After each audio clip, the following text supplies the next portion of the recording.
डोंबिवलीमध्ये वाहतूक नियंत्रणाचं काम करणाऱ्या महिला होमगार्ड सुनीता नारायण नंदमेहर यांना बेदम मारहाण झाल्याची घटना समोर आली आहे। रवी गुप्ता नामक मुजोर रिक्षा चालकानं ही मारहाण केली आहे। पोलिसांनी त्याला अटक केली असून सोमवारी त्याला न्यायालयात हजर केलं जाणार आहे। इतकंच नव्हे तर या महिला होमगार्डला रिक्षात जबरदस्ती बसून भलत्याच ठिकाणी नेऊन मारहाण केली आणि नाल्यात फेकून दिलं। तसंच जीवे मारण्याचाही प्रयत्न केला।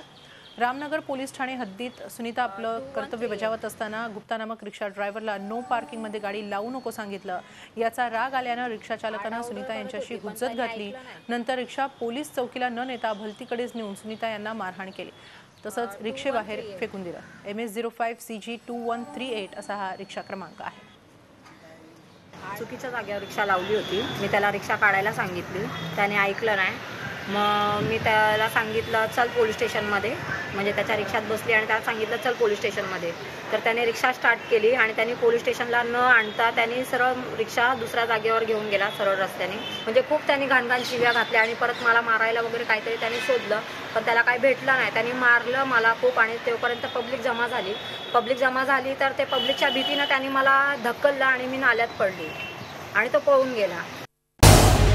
झी 24 तास रहा एक पाऊल पुढे।